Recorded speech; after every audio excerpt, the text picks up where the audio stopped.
최경영의 최강 시사.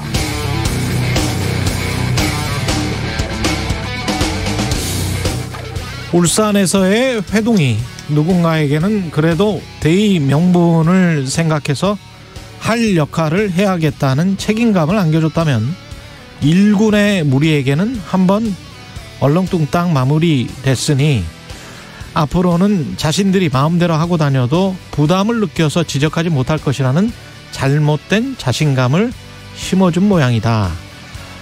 그리고 이때다 싶어 솟아나와 양비론으로 한마디 던지는 윤핵관을 보면 어쩌면 이런 모습이 선거기간 내내 반복될 것이라는 비통한 생각이 들었다.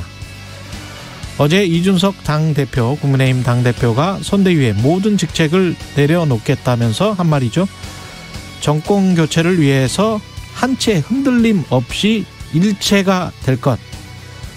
지난 12월 3일이었습니다. 울산 회동 직후 언론을 향해 불쾌해진 얼굴로 윤석열 후보와 어깨동무하면서 환호하던 그때의 모습과는 상반됩니다. 딱 19일 만입니다. 이준석 당대표는 선대위의 모든 직책은 내려놓지만 당대표로서의 당무는 성실히 하겠다, 이렇게 밝혔습니다. 네, 안녕하십니까. 12월 22일 세상에 이익이 되는 방송 최경영의 최강시사 출발합니다. 저는 KBS 최경영 기자고요. 최경영의 최강시사 유튜브에 검색하시면 실시간 방송 보실 수 있습니다. 문자 참여는 짧은 문자 50원, 긴 문자 100원이 드는 샵9730, 무료인 콩어플 또는 유튜브에 의견 보내주시기 바랍니다. 오늘 1부에서는 원희룡 국민의힘 선거대책위원회 정책총괄본부장과 선대위 갈등, 그리고 오늘 정책 이야기 많이 하고 싶으시다는데, 정책 이야기도 좀 이야기해보고요. 2부에서는 산업통상자원부 여항구 통상교섭본부장 만납니다.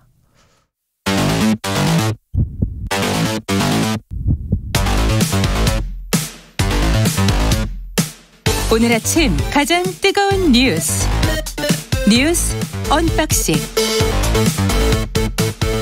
네, 뉴스 언박싱 시작합니다. 민동기 기자, 김민아 시사평론가 나와 있습니다. 안녕하십니까? 안녕하십니까? 안녕하세요. 예, 이 상황 자체가 이거 어떻게 된 거예요? 이준석 당 대표는 여전히 당 대표고 선대위의 모든 직책은 내려놓겠다. 그렇습니다. 지금 공동 상임선대위원장직하고요, 홍보 미디어 총괄 본부장직 맡고 있거든요. 이거 모두 내려놓겠다고 어제 기자회견에서 밝혔습니다.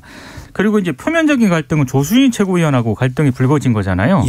조수진 최고위원이 어떤 형태로 사과를 하더라도 본인은 받아들일 생각이 없다라고 얘기를 했습니다. 어제 오후 기자회견에서 이준석 대표가 오프닝에서도 잠깐 언급을 하셨던 그 장제원 의원이 그동안 백의종군 한다면서 약간 잠잠하지 않았습니까? 근데 어제 갑자기 이 문제에 개입을 했습니다. 페이스북에 이준석 대표와 조수진 최고위원을 둘 다 이제 비판을 했는데요. 당대표의 옹졸한 자기 정치가 선대위를 얼마나 이기적으로 만들고 있는지 알아야 한다라고 비판을 했고, 조 최고위원을 향해서는 공보단장이라는 분은 어디서 함부로 후보 뜻을 팔고 다니냐, 이렇게 비판을 했는데, 이게 그러니까 이준석 대표가 이야기한 이때다 싶어 솟아나와 양비론으로 한마디 던지는 윤핵관이 장제원 어제 기자회견에서 장제원 의원을 좀 저격을 한 겁니다. 그래서 사태를 더 악화시켰다라는 그런 좀 비판도 나오고 있는 그런 상황인데요. 조수진 최고위원도 이준석 대표 사퇴 4시간 만에 공보단장 사퇴 의사를 밝혔거든요. 근데 이준석 대표가 어제 오전에 조 최고위원의 어떤 결단을 촉구를 했는데, 그때 조수진 최고위원이 본인이 이제 사과 의사를 밝히면서도 거치에 대해서는 얘기를 안 했습니다. 그러다가 이준석 대표가 사퇴 기자를 하고 나서 4시간 만에 이제 사퇴 의사를 밝힌 이런 상황. 이 상황 자체도 조금 이례적이고 좀 비정상적이다라는 그런 평가가 나오고 있습니다. 그 사퇴 밝히기 전에 또 언론 인터뷰에서는 나이가 제가 그래도 좀 많은데 뭐 이러면서 또 이야기를 얘기였다. 이런 얘기가 많죠. 시작을 하더라고요. 그러니까 이준석 대표가 계속 이제 조수진 최고위원에 대해서 불쾌했던 게 이전에 충돌도 있고 뭐 그런 언행도 있고 뭐 이런 게 있겠지만, 나중에 하면 그 얘기를 하거든요. 이제 사퇴하라고 했는데 사퇴를 안 하잖아요, 조수진 최고위원이. 자기 마음대로 사퇴도 못하는 사람인지 묻고 싶다, 이렇게 얘기를 했는데, 그 얘기를 더 해석해 보면 뭐겠습니까?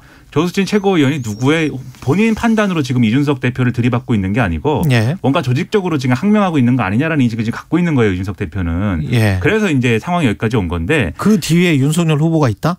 그런 뭐 윤석열 후보일지 아니면 지금 얘기하는 윤핵관일지는 모르겠지만 예. 그런 정도까지도 생각을 하고 있다고 보이는 게 지금 이제 방아쇠가 된 게 조수진 최고위원이 들이받은 사건이잖아요. 비공개 회의. 네, 그렇죠. 비공개 성대 회의에서 내가 왜 당신 말 듣냐, 나 후보 말만 듣는다 이렇게 얘기를 한 건데 지금 중앙일보라든가 경향신문이라든가 보도를 보면은 그 이제 선대에서 다뤄졌던 문제가 결국은 김건희 씨 관련 문제를 다루자고 했다는 거예요. 그렇죠. 그래서 김건희 씨 문제에 대해서 이준석 대표나 선대위의 대체적인 의견은 계속 이거 이재명 후보하고 이제 가족 문제로 네거티브 공방 벌여봐야 이득 볼 게 없으니 요거는 이제 좀 치우고 네거티브 공방 이거는 좀 치우고 그다음에 이제는 정책 얘기나 이런 걸로 좀 넘어가야 된다는 얘기를 하면서 그리고 김건희 씨 문제에 대해서 어쨌든 의혹은 계속 제기될 거니까 네. 이 부분에 있어서는 후보 측이 좀 공유해야 될 거는 공유해 줬으면 좋겠다 이제 이런 취지의 얘기를 하는 건데 예. 거기에 이제 조수진 공보단장이 하는 얘기는 이 왜 후보는 이 당에서 좀 더 적극적으로 이 옹호해 주지 않느냐 방어해 주지 않느냐라는 불만을 가지고 있는 거다 지금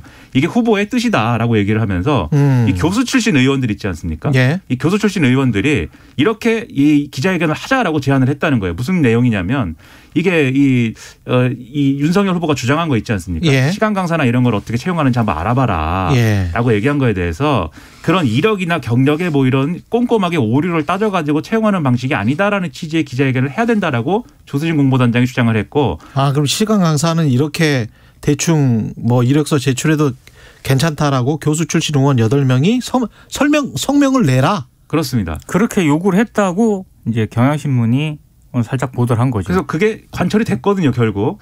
그러니까는 이런 그게 관철이 돼서 이런 성명서 나왔어요? 성명을 냈다는 거예요. 그래서 이게 결국 그러면 종합을 해보면은 네. 김건희 씨 문제에 대한 대응의 어떤 파열음이 있었고 그 파열음에서 조수진 단장이 이 네거티브 공방을 더 이어가고 더 강하게 배우자를 방어하고 이 공방을 더 해야 된다 이렇게 얘기한 거고. 근데 그게 후보의 뜻이다. 그렇죠. 이렇게 얘기를 했기 때문에 이준석 대표 입장에서는 선대위가 그럼 운영이 안 되는 거죠.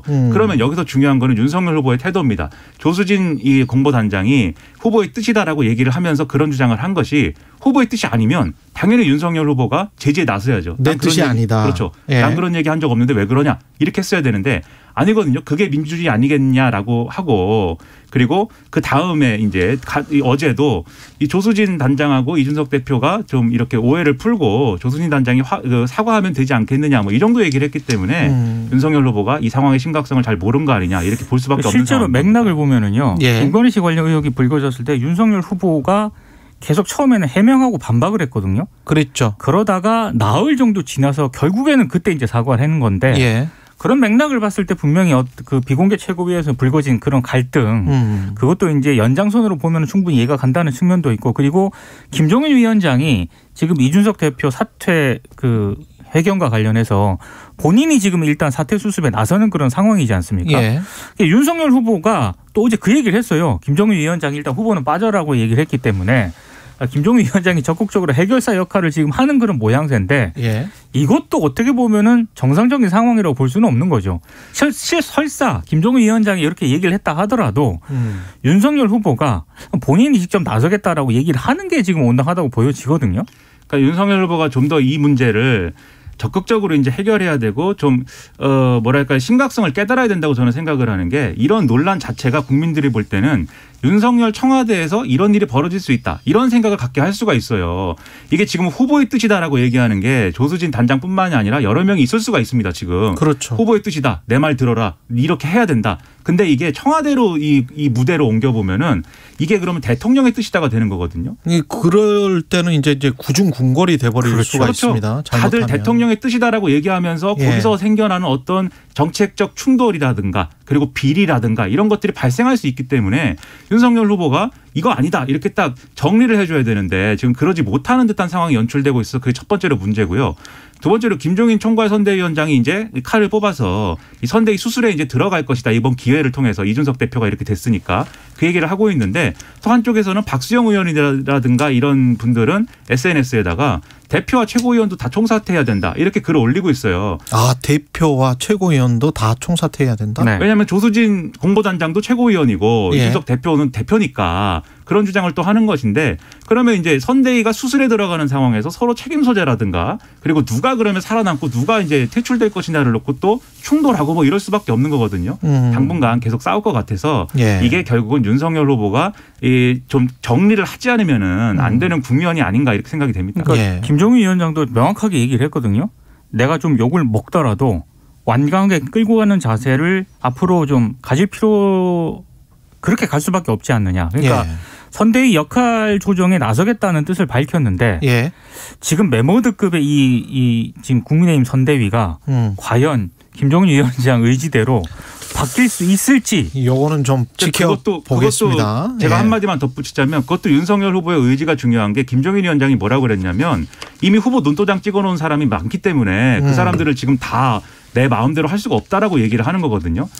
삼국지에 보면은 그렇죠. 제갈량을 유비가 영입한 다음에 간우 장비가 말을 안 들으니까 유비가 다 정리를 하지 않습니까? 제갈량 말 들어라. 내 도장 줬다. 그래서 제갈량이 앞으로 내 말 안 들으면 그건 유비한테 거역하는 거다. 이렇게 하지 않습니까? 그렇죠. 이런 역할을 윤석열 후보가 지금 해야 되는데. 삼국지 제대로 보셨네. 열심히 봤습니다. 소시 쪽에. 어렸을 때부터 한 10번 이상 봤습니다. 아무튼 그런 역할을 해야 된다는 겁니다. 문재인 대통령은 김진국 민정수석의 사의를 즉각 수용을 했고요. 사의를 수용을 했습니다. 근데 일부 언론 보도를 보면 경질로 보도를 한 것도 있기 때문에 이건 뭐 언론사마다 약간의 판단은 좀 다른 것 같습니다.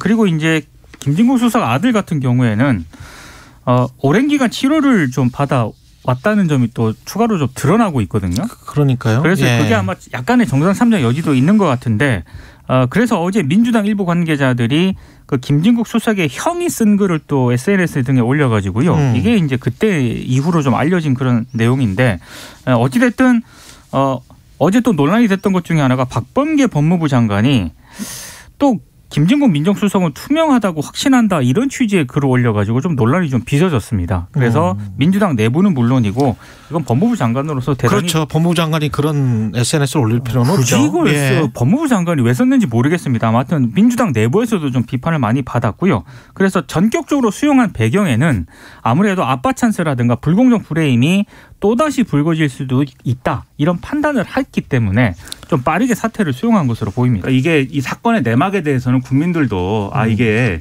어떤 뭐 이 이력서에다가 우리 아버지가 민정수석이다라고 써가지고 꼭 채용을 기대했다기보다는 그런 이제 다소 예상하지 못한 어떤 문제들이 있었구나라는 거를 아실 거예요. 그리고 그거는 이 개인 대 개인의 문제라면은 충분히 이해하실 것인데 그러나 문제는 이제 고위공직자들의 여러 가지 비위라든가 이런 것들을 공직기강을 잡아야 되는 직책으로서의 민정수석을 그러면 이런 논란을 달고서는 수행할 수 있는 거냐. 그건 아닌 거죠. 그래서 이런 공적인 부분하고 사적으로 좀 이해할 수 있는 부분을 분리해 가지고 얘기를 해야 되는데 지금까지 이 문재인 정권과 민주당이 그러지 못했던 거 아니냐라고 하는 그런 어떤 의혹이나 의심들을 유권자들은 갖고 있는 거거든요. 그래서 이번에는 이렇게 좀 정리를 하는 게 옳고 말씀하신 박범계 장관의 그런 말들이 과거를 떠올리게 하는 그런 말들이 될 수 있기 때문에 그게 아니다라는 거를 선을 좀 그어줘야 될 필요가 있는데 조응천 의원이라든가 그런 역할을 좀 자임했다 이렇게 봐야 되겠습니다.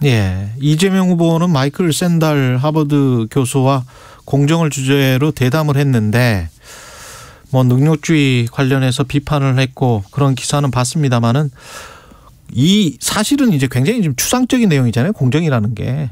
근데 어제 제가 좀 재밌게 봤던 거는 마이클 샌델 교수가 한국의 드라마를 좀 알고 있더라고요. 아, 그래요? 그 드라마 스카이캐슬 있지 않습니까? 덕후구나. 치열한 한국의 입시 경쟁을 보여준다. 이렇게 얘기를 했고 오징어 게임 본 것 같습니다. 능력주의 결함과 체제에서 밀려난 사람들에게 주는 패배감을 잘 나타내준다. 이렇게 얘기를 하면서 한마디로 이제 이 공정 이 자신들의 성공을 노력의 결과로 믿고 자만심을 갖는 것이 빈부격차 심화의 원인이다. 이런 점을 어제 두 사람이 굉장히 강조를 했습니다. 우리 한국 사회는 내가 성공하고 내가 잘 나가면 그건 나의 노력에 힘입은 것이다라고 그렇죠. 강하게 이제 주장을 하는데 예. 남이 잘 나가고 남이 나보다 위에 서는 것에 대해서는 혹시 꼼수 쓴 거 아니야? 혹시 이거 뭔가 내가 모르는 다른 수단이 있는 거 아니야? 누가 봐준 거 아니야? 이렇게 보는 그런 풍토가 좀 있는데 예. 그런 거에 대한 어떤 지식인들이 모여가지고 그런 거에 대해서 참 이게 문제고 능력주의 사회가 가져온 여러 가지 폐해가 있어. 이런 것들을 우리가 좀 이 결과의 평등이라든지 이런 것들을 극복을 해봐야 돼라고 얘기를 했으면 참 좋은 대담인데 예. 어쨌든 대선 후보가 유수에 석학하고 대담을 했단 말이죠. 예. 저는 대담을 한 걸 넘어서 가지고 여기서 어쨌든 나온 얘기들이 있지 않습니까? 그 얘기들을 어떻게 그럼 구체적으로 우리 국민들의 삶에 영향을 미칠 수 있는 정책으로 만들어낼 것인가에 대해서 이재명 후보가 답을 갖고 있고 그것을 앞으로 하겠다라는 이런 메시지가 있어야 되는데 다소 그런 메시지는 또 없었던 것 같아요. 문제가 뭔지는 알겠는데 그 해결법이 뭐냐에 대해서 사실 국민들은 묻고 있는 거거든요. 그래서 앞으로 뭐 샌델 교수하고 이제 얘기도 했으니까 예. 그 얘기를 이제 근거로 해가지고 앞으로 어떻게 하겠다는 건지를 많이 얘기를 해줬으면 좋겠습니다. 마이클 샌델 교수 저도 좋아하긴 하는데 근데 이제 학문 쪽으로는 좋아하는데 이게 구체적으로 들어가 보면 말이죠. 윤석열 후보도 그렇고 이재명 후보도 그렇고 공정을 어떻게 실현할지는 지금 세금 하나만 가지고도 그렇죠. 이렇게 말이 많잖아요. 양도세 중과 유예를 가지고 이게 공정합니까? 무주택자 입장에서 봤을 때는 전혀 공정하지 않을걸요. 그렇죠. 네. 예. 그래서 오늘 예. 민주당 의원총회가 있거든요. 예. 아마 약간 격론이 좀 벌어질 것 같긴 합니다. 일단 그 양도세 완화 문제와 관련해서 당정 간에 약간 입장이 미묘하게 차이가 있습니다. 특히 어제 김부겸 국무총리만 하더라도 본인이 이렇게 얘기를 했어요. 다주택자 양도세 중과 유예는 정부 정책의 신뢰를 떨어뜨리기 때문에 이게 물러설 수 없다 이런 점을 명확히 했거든요. 그러다 보니까 이제 이재명 후보 같은 경우에 어제 마이클 샌델 교수와의 대담이 끝난 뒤에 기자들에게 이렇게 얘기를 했습니다. 충분히 이해할 수 있다. 예. 왜냐하면 정부 정책에 훼손이 되니까 그런 측면은 이해할 수 있는데 만약에 서로 동의가 안 되면 대선 끝난 뒤에 본인이 만약에 대통령이 되지 않습니까? 그때 집권 이후에 추진하겠다 이렇게 강조를 하긴 했는데 여기에 또 송영길 민주당 대표는 또 입장이 약간 또 달라요. 오늘 의원총회에서 당론 모으겠다고 얘기를 했거든요. 그러니까 아마 송영길 대표는 이런 판단을 한 것 같습니다. 워낙에 지금 문재인 정부의 부동산 정책에 대한 비판 여론이 높다 보니까 중도층의 표심을 돌리기 위해서는 특히 수도권 민심을 돌리기 위해서는 이 정책 전환 메시지를 강력히 내야 된다 이런 판단을 좀 하고 있는 것 같습니다. 그래서 오늘 의원총회에서 당내 의견이 굉장히 분분하기 때문에 상당히 격론이 오갈 수도 있고 아니면 뭐 특위 구성을 통해서 냉각기를 가질 수도 있고 이런저런 전망이 나오고 있습니다. 지금 뭐 일종의 워킹그룹을 구성을 해서 이른바 신구 권력 간의 생각의 차이라든가 이런 것들을 조정을 하는 그런 어떤 완충 장치를 만들자라고 얘기를 한다는데 저는 그런 것이 필요하다고 생각하면서도 거기서 해야 될 일이 예를 들면 양도세 중과 유예는 그럼 다음 정권에서 하고 그다음에 공시가의 현실화라는 거는 뭐 어느 부분에서 수정을 하고 이렇게 껌껌이 그거에 대해서 시점이나 그런 걸 조정하는 게 아니고 통합적으로 당하고 후보하고 그다음에 지금 현 정권하고 통합적으로 문재인 정권 이후의 부동산 정책은 큰 틀이 뭐냐, 로드맵이 뭐냐 이런 거를 내놓을 수 있을 만한 그러한 어떤 그러한 작업들을 하는 게 필요한 거거든요. 사실 뭐 그런 것들이 더 이전에 이루어졌다면 좋았겠지만 이제 그런 것들이 보여지지 않고 있기 때문에 이재명 후보가 그게 세금 문제든 부동산 문제든 상당히 직자적으로 지금 반응을 하는 방식으로 정책을 내놓고 있기 때문에 그런 통합적인 인식을 만드는 기회로 삼아야지 이거를 서로 의견이 분분하다가 서로 타협하고 절충해가지고 뭐는 하고 뭐는 내일 하고 뭐는 모레 하자 이런 식으로 결정하는 것은 제가 볼 때는 오히려 논란을 더 이어가는 소재가 될 수 있기 때문에 좀 이런 부분을 신경을 썼으면 좋겠습니다. 예, 사실 공정성이라는 가치 하나만 계속 추구를 하면 뭐 다른 정책 목표들 가령 부동산과 관련해서는 집값 안정을 도모하는 거잖아요. 그렇죠. 그러면 이거 주장하는 분들 중에서 팔러시 믹스 뭐 좌파든 우파든 다른 다양한 정책을 혼합시켜서 가는 게 맞다. 저도 비슷하게 생각을 하고 있는데 그러면 당연히 공정성은 훼손됩니다. 그렇죠. 그러니까 공정성이라는 가치가 얼마나 거기에 매몰되면 얼마나 다른 가치들을 훼손시킬 수 있는지 거기에 관해서 사실은 그 진솔하게 이야기를 해야 돼요. 이게 추상적으로만 이렇게 이야기를 하고 우리는 공정할 수 있어요라고 넘어가는 거는 그것도 또 시대 담론에 그 부합하는 태도는 아니라고 공정을 예. 뭐를 위한 공정인지를 정치가 설득을 해야 됩니다. 그렇습니다. 내가 살아남기 위한 공정이 아니고 예. 우리 사회 전체가 합의할 수 있는 가치를 그렇습니다. 어떻게 만들 거냐의 공정을 논하는 게 정치이기 때문에 예. 그런 역할을 좀 했으면 좋겠습니다. 마지막으로 이 소식 한 가지만 성남도시개발공사 김문기 처장인가요? 이분 사무실에서 숨진 채 발견됐습니다. 그 대장동 개발 사업 당시에 우선 협상 대상자 선정 업무를 맡았던 부서에서 근무를 했고요. 예. 구속된 유동규 전 본부장 있지 않습니까? 이 유동규 전 본부장하고 함께 사업협약서에서 초과이익 환수 조항을 삭제한 의혹과 관련해서 검경의 조사를 받아왔던 것으로 알려지고 있습니다. 근데 뭐 검찰 조사와 관련해서 뭐 특별한 이상 징후는 발견되지 않았다라고 지금 언론 보도가 나오고 있는데 다만 그 정민영 변호사에게 내부 정보를 유출한 의혹으로 감사를 받고 있었거든요.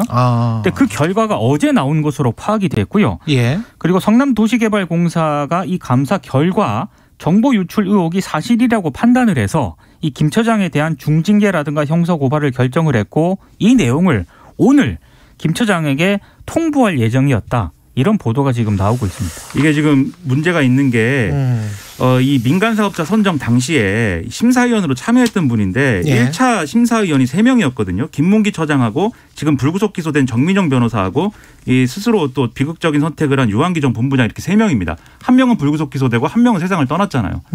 이분이 당연히 그다음에 수사에 타겟이 돼야 되고 그 받아야 될 어떤 부담이나 이런 게 컸겠죠. 그리고 2차 심사위원회도 이분이 포함돼 있었기 때문에 유한기 전 본부장하고 포함이 돼 있었기 때문에 당연히 이분을 통해서 수사를 할 수밖에 없는 상황이었던 거예요. 그런데 그런 상황에서 지금 극단적 선택을 한 것이기 때문에 검찰 수사는 계속 앞으로 나갈 수가 없는 상황이 부딪히고 있는 겁니다. 그러면 제가 볼 때는 이거는 여전히 특검으로 좀 문제를 풀어야 되는 거 아니냐라는 그런 여론의 근거가 될 수 있는 거예요.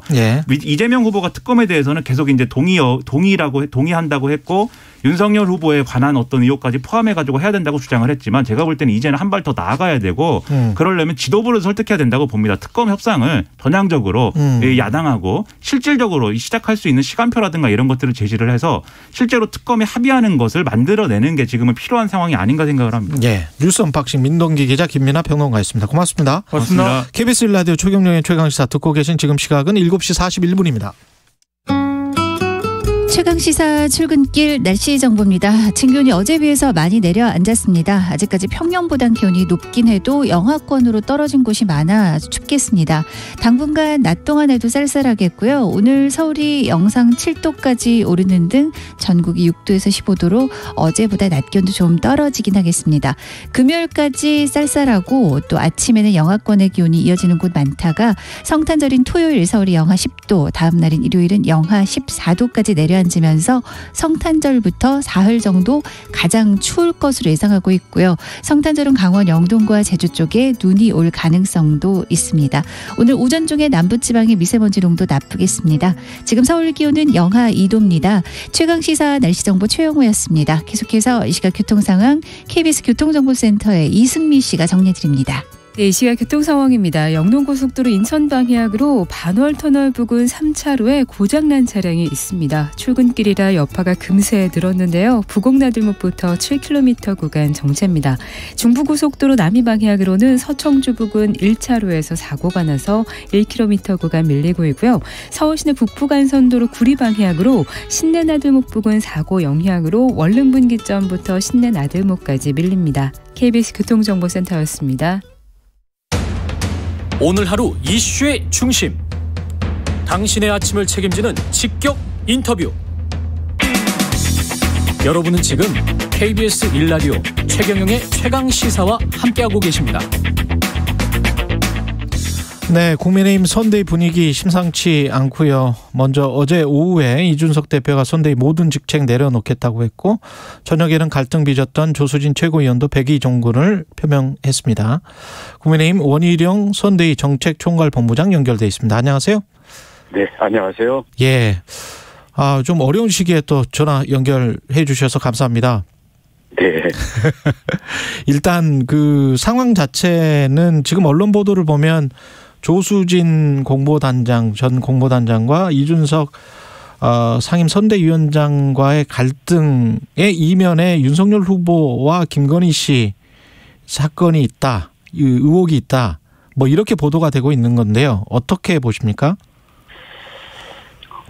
저도 그 두 분 사이에 구체적으로 어떻게 해서 그렇게까지 갔는지 저도 뭐 정확히는 모릅니다. 한데 제가 그 회의 석상에 있었기 때문에.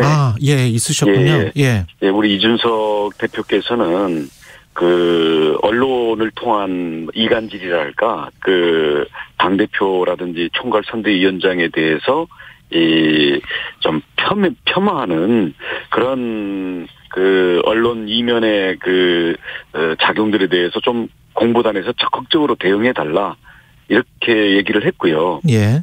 조수진 최고위원은 그것보다도 현재 그 후보의 부인에 대한 그 가짜 뉴스도 포함되어 있는 공격들에 대해서 좀 더 적극적으로 대응해야 되는 게 아니냐. 그래서 사실은 두 분 다 옳은 말씀이신데 그게 회의석상에서 공개석상에서 얘기되다 보니까 이게 좀 그 상승작용을 일으켜가지고 공개석상으로 내서 얘기하기는 조금 부적절했던 그런 상황이 있었습니다.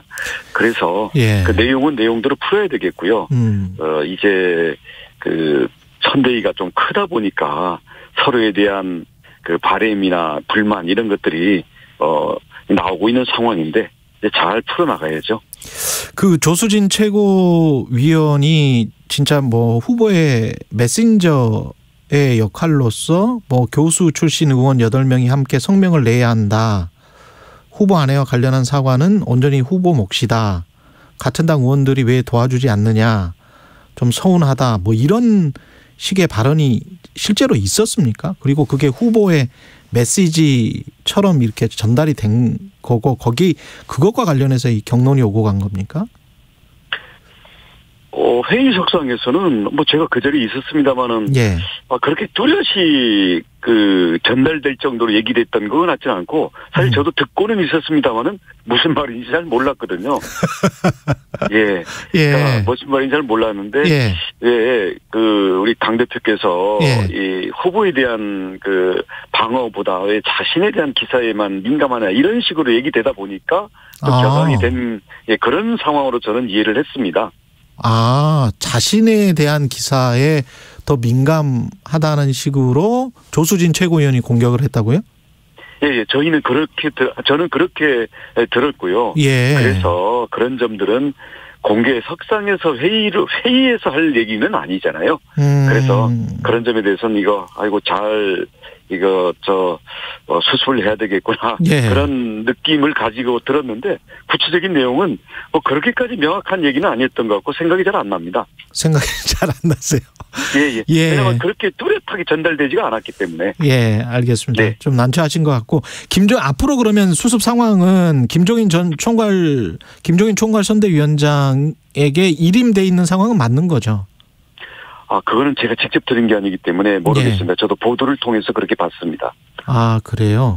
네. 그러면 어떻게 이 내용 사태는 해결이 돼야 된다고 보세요? 저는 뭐 개인의 갈등이라기보다는 이 선대위라는 게 후보가 일일이 의사결정을 하거나 일일이 대처할 수 없는 것들을 우리가 공동의 의사결정과 역할분담을 통해서 하기 위해서 조직을 만드는 거 아니겠습니까? 그러다 보니까 후보와도 단일한 체계로 의사소통이 좀 되고 그 선대위 내에서도 의사결정이나 서로 간의 그 소통 그리고 역할분담 이런 것들이 좀 더 원활하게 돌아가야 되는데 그게 워낙 선대위가 큰 것도 있고 그 개통이 워낙 여러 갈래로 아직 좀 단일화가 덜 되다 보니까 그런 점들이 나올 수 있는 구조예요. 그래서 이 선대위가 원래 꾸리다 보면 이런 게 다 잡힐 정도가 되면 선거가 보통 끝나거든요. 작은 선거들도 치러오면 그래서 뭐 이게 당장 그 뭐 선대위의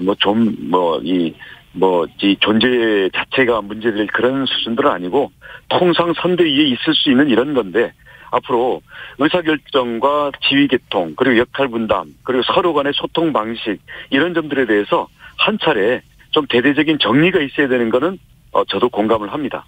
그렇군요. 신지혜 한국여성정치네트워크 대표 영입은 어떻게 보십니까? 국민의힘에 도움이 되겠습니까? 저도 어떤 맥락과 과정을 통해서 왔는지는 모릅니다만은, 신지혜 우리 위원장이, 국민의힘의 모든 그 젠더 이슈를 대표하는 것도 아니고요. 그렇기 때문에 당내에서 서로의 이견에 대해서는 논쟁을 통해서 의견의 다양성들을 보장을 하고 예. 공통점 우리 선대위가 공식적인 의사 결정을 하는 부분들에 대해서는 서로의 합의점과 당의 기본 방침을 따라서 정할 거기 때문에 저는 지금 비판하는 것처럼 그렇게 부정적으로는 보지 않고 충분히 긍정적인 그런 요인으로 발전시킬 수 있다고 봅니다. 예. 원희룡 전 후보시고 선대위의 지금 정책총괄본부장이시기 때문에 정책 이야기를 네. 많이 하고 싶으신 것 같아요. 네네. 예. 오늘 구체적으로 좀 사실은 또 윤석열 후보의 뭐랄까요? 대표 정책이다 이런 게 잘 보이지 않기는 했습니다. 관련해서 어떤 새롭게 논의되고 있는 내용들이 있습니까? 대표 정책이라는 그런 국민들의 기대감이라는 거는 예. 이 나라 특히 민생을 어떻게 국민들이 피부에 와닿게 제시를 해주고 그게 믿음이 갈 수 있냐 이런 거지 않습니까? 예, 그래서 예. 그런 점들에 대해서는 저희가 부분은 이미 발표한 것도 있고 준비들이 되고 있는데요. 예. 그렇게 후보께서 직접 국민들에게 저는 이렇게 하겠습니다라고 직접 국민들이 저게 윤석열 표 공약이구나라고 느낄 수 있는 그런 방식으로 하는 것들은 이제 연초 가면서 좀 더 국민들 앞에 자주 설 거고요. 지금 선대위가 출범이 돼서 저희가 이미 예를 들어서 코로나에 대해서 백신 부작용에 대해서 국가가 책임을 지라라든지 예. 아니면 지금 국공립 병원들부터 병상을 전부 전환을 하고 자영업자들이라든지 요양병원 같은 이런 곳에는 이 바이러스 살균 장치들을 지원해서 방역 체계를 강화하라든지 이런 부분들은 제시를 하고 있고 이런 점에서는 오히려 정부 여당이나 이재명 후보 쪽에서가 그걸 뒤늦게 따라오면서 자기들의 입장을 번복하고 저희들과의 차별성을 없애기 위한 그런 과정들이 진행이 되고 있죠. 예. 그래서 이게 공약이다. 그래서 1-1 이렇게 꼭 번호를 매기는 것만 공약이라고 보지 마시고요. 저희들이 윤석열 후보가 예. 선대위와 합의를 이루어서 국민들에게 후보의 이름으로 또는 공식적으로 선대위 이름으로 나가는 국민들에 대한 우리의 방침과 약속들 그런 것들은 넓은 의미의 공약이겠고요. 지금 말씀하신 명확히 이 포장이 국민들이 볼 때는 이거는 공약 꾸러미라고 보일 수 있는 그런 점에 대한 발표들도 저희들이 좀 서두르겠습니다. 그러실 예정이고요. 부인 네네. 김건희 씨 관련된 의혹도 지금 언론에서 계속 기사가 나오고 있는데 윤석열 후보가 오늘 동아일보 인터뷰에서 제2부속실을 없애겠다. 영부인이라는 말은 안 썼으면 좋겠다. 선거 중에 등판 계획은 처음부터 없었다. 이렇게 인터뷰를 했어요. 이것도 선대위에서는 다 논의가 된 이미 내용이겠죠? 선대위에서 네. 공식 논의된 바는 없고요. 그렇지는 않았습니까? 예, 후보께서 인터뷰를 하면서 아마 진솔한 심경을 말씀하셨을 테니까 예. 저희들이 후보 생각이 저런 게 있으시구나라는 참고는 하겠습니다만은 예. 저희들이 논의를 하거나 공약으로 결정된 바는 전혀 없습니다. 제2부속실 폐지랄지 이런 것도 일종의 이제 공약이 될 수가 있으니까요. 그거는 네, 공약이 되려면 예. 후보가 그냥 얘기했다고 바로 공약이 되는 건 아니고요. 예. 후보와 선대위가 그래도 최소한의 의논과 절차를 거쳐야죠. 예, 선대위 입장에서는 굉장히 곤혹스러울 것 같은데 지금 상황이 후보 자체에 관한 검증보다도 이제 배우자 검증 쪽으로 많이 여론의 관심이 쏠려 있어서 어떤 입장이신가요? 저는 대통령이 되고자 하는 어떻게 보면 최고의 공인 아니겠습니까? 예. 국민 앞에는 당연히 진실로 서야 된다고 생각을 합니다. 억울함이 있더라도 진실을 국민들이 명확히 인식할 수 있게 겸허하고 진솔한 자세로 접근해야 된다고 봅니다. 만약 그 과정에서 잘못이 있는 거는 진솔하게 진정성을 가지고 낮은 자세로 국민들에게 용서를 구해야 되고 책임을 져야 되고요. 그 중에서도 지금 가짜 뉴스 내지는 일부러 공격을 위한 공격들도 있지 않습니까? 그렇죠. 예. 그런 점들은 후보나 우리 배우자 본인께서 얘기하는 게 진솔한 사과랑 자꾸 혼선을 일으킨다면 그건 다른 사람들이 하는 것으로 역할 분담이 좀 돼야 되는 게 아닌가 싶습니다. 알겠습니다. 여기까지 듣겠습니다. 국민의힘 선대위의 원희룡 정책총괄본부장이었습니다. 고맙습니다. 고맙습니다.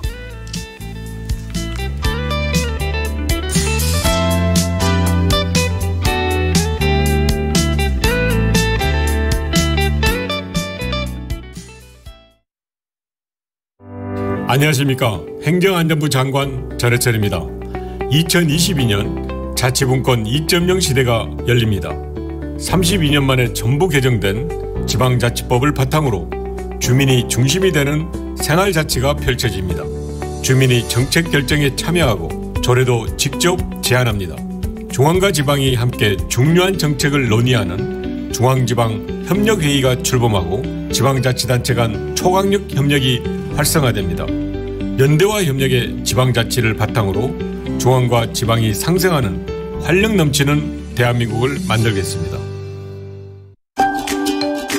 2022년 1월 1일부터 플랫폼 노무 제공자도 고용보험 혜택을 받게 됩니다. 이제 퀵서비스와 대리운전기사, 배달라이더 모두 안심이네요. 아참, 신고 방법이 다른 특수형태 근로종사자와 조금 다르다면서요? 네, 플랫폼을 통해 일하시는 분들은 플랫폼 사업자가 직접 신고하고 고용보험료 원천공제와 납부대행까지 한다고 합니다. 일하는 사람 모두를 위한 특수형태 근로종사자 고용보험 확대. 플랫폼 노무 제공자도 구직급여, 출산 전후 급여로 든든하게 보장받으세요.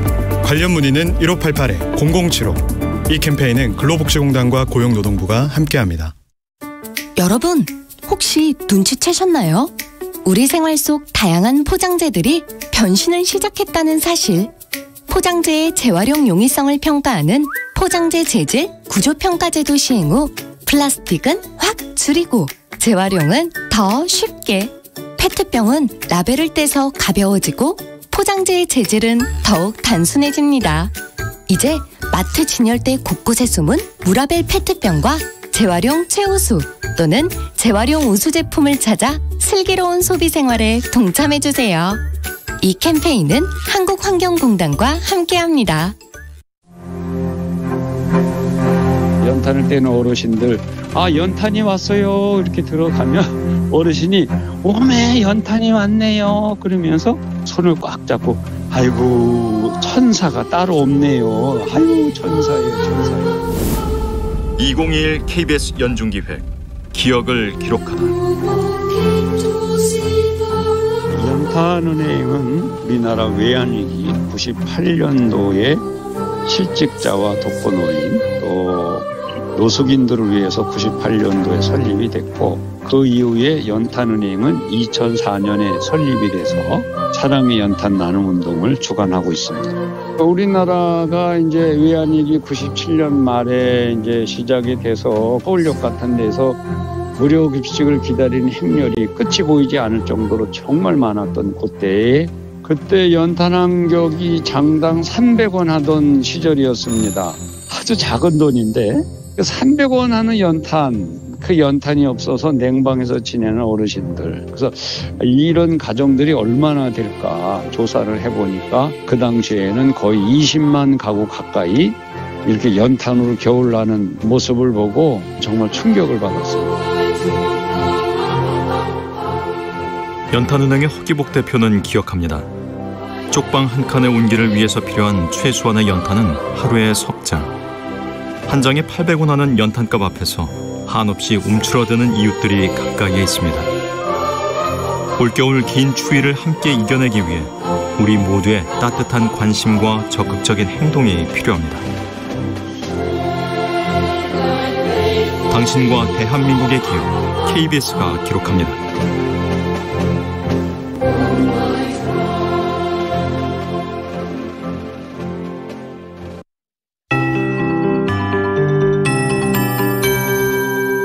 KBS 58분 날씨.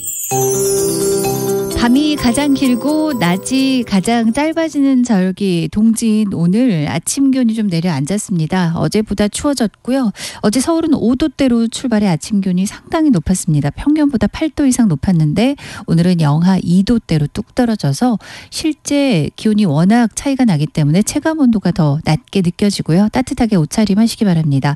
당분간 이렇게 아침 기온 서울 영하권으로 금요일까지 유지가 됩니다. 토요일부터는 급격하게 더 기온이 떨어진 이어진 두 자릿수의 영하권이 예상되고요. 다른 지역도 당분간 금요일까지 낮 동안에도 쌀쌀하겠고 성탄절인 토요일 서울은 영하 10도까지 기온이 뚝 떨어집니다. 전날과의 기온 차이가 상당하겠고요. 낮 기온도 토요일에 영하 5도에 그치는 등 상당히 추운 성탄절 예상됩니다. 다음 날인 일요일도 서울은 영하 14도로 예상돼 올겨울 최저 기온 보이겠고요. 토요일부터 월요일 사이가 다가오는 사흘간이 가장 춥겠고 이후로도 다음 주 중에 추위가 좀 더 이어지긴 하겠습니다. 오늘은 전국의 하늘이 맑겠습니다. 미세먼지 농도 어제보다 대부분 무난해졌는데 오전 중에 남부지방 중심으로 나쁘겠고요. 강원 동해안 쪽은 지금 건조특보 내려져 있습니다. 낮 동안에 강원 북부 동해안에 비가 조금 예상됩니다. 오늘 낮 기온 서울 7도, 강릉 대구 11도 예상됩니다. 지금 서울 기온 영하 2.5도입니다. 최영우였습니다.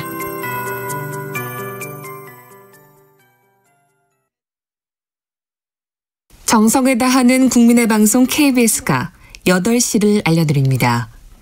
AM 711kHz, FM 97.3MHz, KBS 1라디오입니다. HLKA.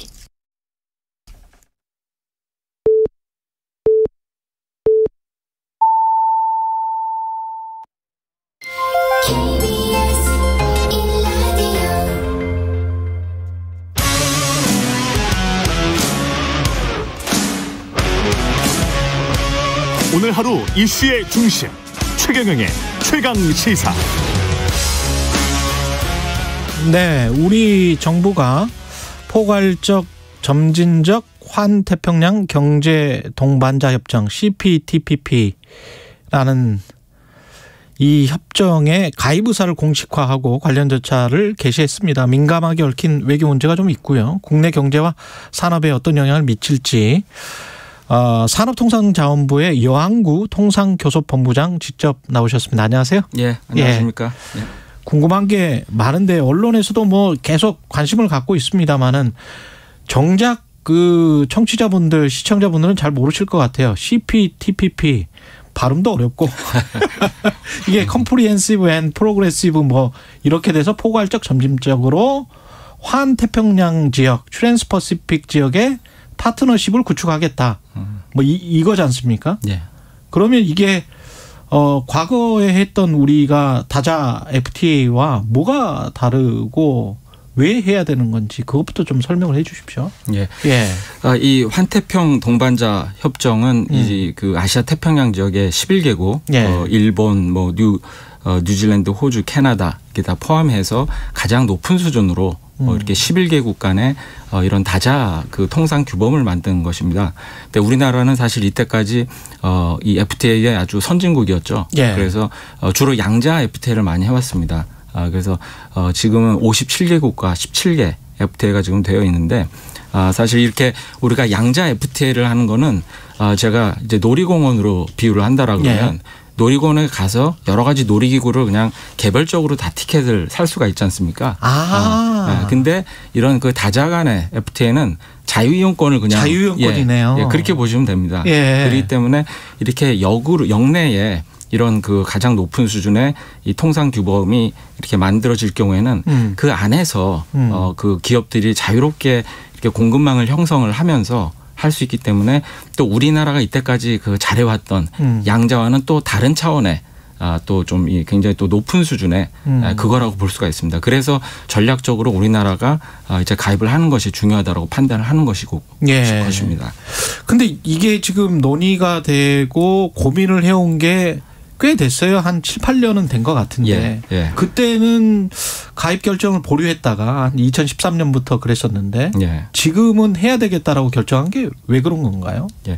사실 이런 그 다자 통상 규범은 글로벌 통상 환경 그리고 국제 정세가 어떻게 되느냐에 따라서 우리가 딱 민첩하게 판단하고 결정을 해야 됩니다. 근데 2013년에 우리나라가 이제 그 관심을 표명을 했었는데 그 이후에 잘 아시겠지만 뭐 트럼프 대통령 들어오신 이후에는 이 TPP에서 탈퇴를 하고 그러면서 굉장히 이게 좀 불안정한 그런 상황이었습니다. 보호무역 쪽으로 많이 갔죠. 그렇습니다. 근데 이제 최근에는 이제 포스트 코로나 이후에 어떤 새로운 통상 질서가 새롭게 판이 짜여지면서 또 디지털 화도 굉장히 급속화되면서 또 아시아 태평양이 사실 미래 성장의 엔진이지 않습니까? 예. 그러다 보니까 이 CPTPP가 새로운 각광을 받게 됐고 그래서 정부에서도 판단할 때 지금은 이제 때가 왔다.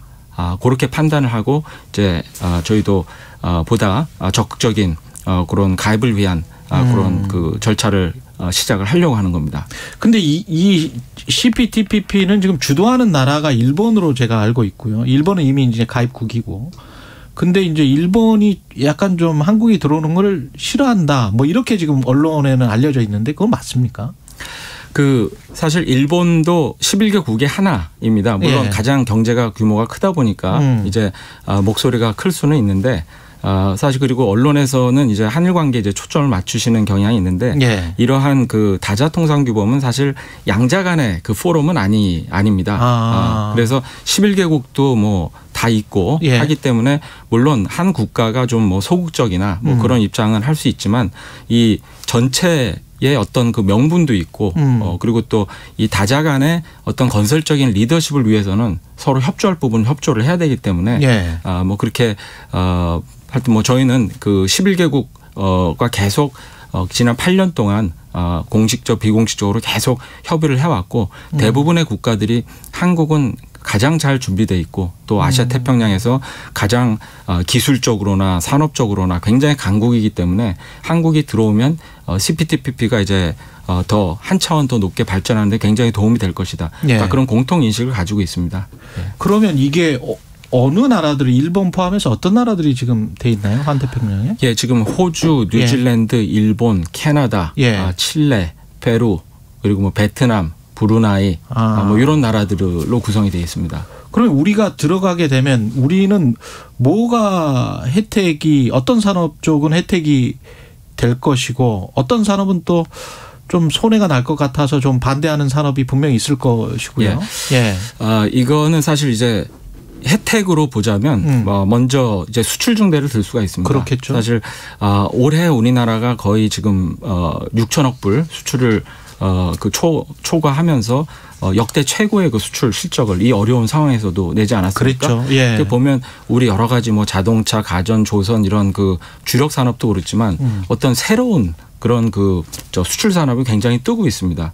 예를 들면 뭐 화장품이라든지 2차 전지 그리고 뭐 어떤 농수산품이라든가 그렇기 때문에 이러한 여러 가지 우리의 그 수출 가능한 품목들의 시장이 이 11개국 아까 말씀드렸지만 자유이용권을 활용할 수 있는 그렇게 넓어진다라는 그런 말씀을 드릴 수가 있고 또 하나는 앞으로의 시대는 디지털 시대입니다. 그래서 제가 지난주에 싱가포르 가가지고 한싱 디지털 협정도 이제 최초로 타결을 했었습니다만 이 CPTPP는 또 굉장히 높은 수준의 디지털 규범을 가지고 있습니다. 그래서 이 11개국에 우리가 이제 한싱 간에 타결했던 그거를 우리 11국에 한꺼번에 우리가 한다라는 의미가 있고 따라서 우리의 어떤 중소 제품들이 이 온라인 플랫폼을 통해서 수출을 한다거나 아니면 우리의 한류 콘텐츠 이게 이제 어떤 그 디지털 방식을 통해서 나가는 데 있어서 이 시장이 굉장히 확대된다.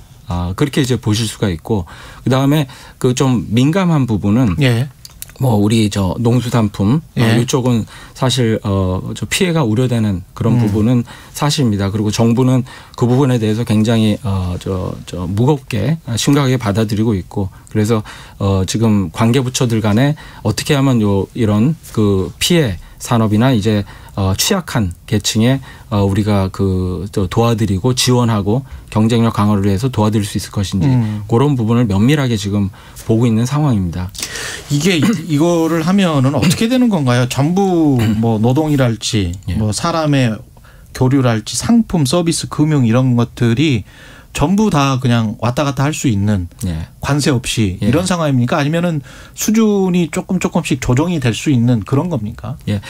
기본적인 것은 그런 어떤 상품이나 서비스 이런 것들이 이제 자유롭게 오갈 수 있는 그것을 지향을 하지만 또 뭐 사람의 이동 같은 거는 또 국가마다 많은 제약이 있지 않습니까? 그래서 그런 부분들은 사실 좀 예외로 하는 경우가 많고 그리고 또 사실 이 협상이라는 거는 이게 민감한 부분 그리고 좀 반영을 해야 되는 부분 그런 부분에 있어서는 협상을 하면서 또 반영할 수 있는 길이 여러 가지가 있습니다. 아, 그렇군요. 그래서 그런 과정에서 우리가 좀 더 공격적으로 나가야 될 부분은 최대한 챙기고 또 우리가 민감한 부분은 최대한 좀 어떤 보완 장치를 마련을 해서 하는 그런 협상을 저희는 계획을 하고 있습니다.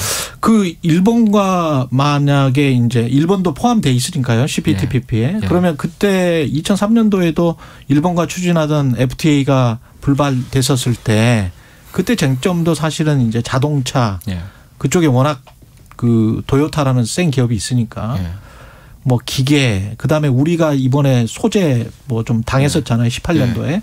이런 것들 같은 경우는 좀 우리가 상당히 불리할 것 같고 또 만성적으로 대일 무역 적자도 있는 상황이기 때문에 어떻습니까? 이런 부분들은 어떻게 조정돼야 될까요? 사실 그 일본의 어떤 제조업에 대해서는 사실 우리 일부 산업이나 또 우리 국민들께서도 좀 우려하시는 그런 부분들이 많은 것은 저희도 잘 이해는 하고 있습니다. 그리고 만약 이제 협상을 나중에 시작하게 되면 그런 부분들을 잘 좀 저희가 반영해서 최대한 좀 우리의 어떤 국익을 최대하는 방향으로 하려고는 하고 있는데요.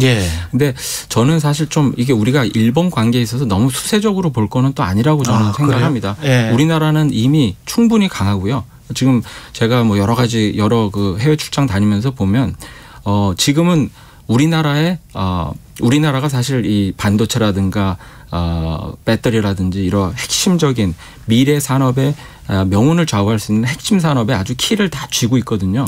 그래서 해외 나가면 굉장히 한국과 이제 산업 협력을 좀 하고 싶다 그런 얘기를 많이 합니다.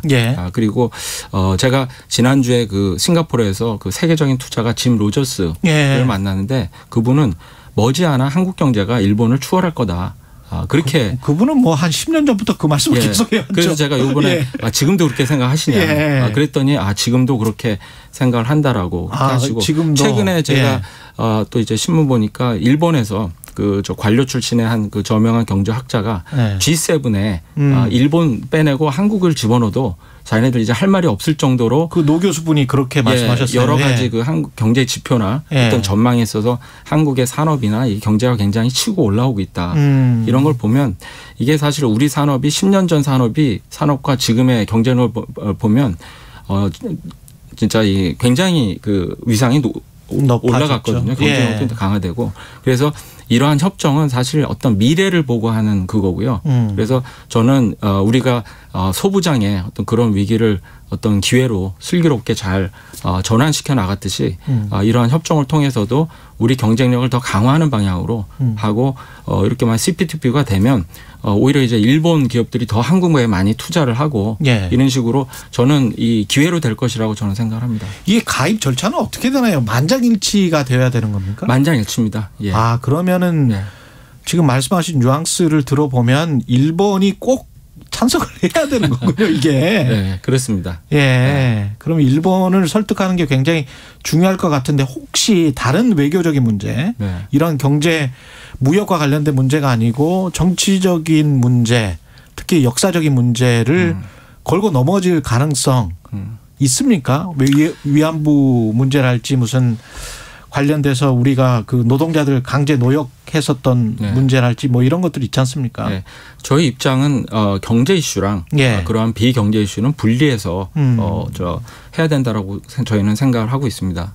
그리고 아까 말씀드렸지만 이게 11개국의 어떤 그 국제적인 통상 그 협의체이기 때문에 거기서 어떠한 그 경제적인 아닌 이슈를 가지고 전체적인 어떤 프로세스를 블럭 이렇게 좀 이렇게 저해를 한다, 차단을 하려고 한다면 그런다라는 것은 어떤 그 글로벌 리더십이나 명분에 있어서도 사실 굉장히 좋지 않은 거거든요.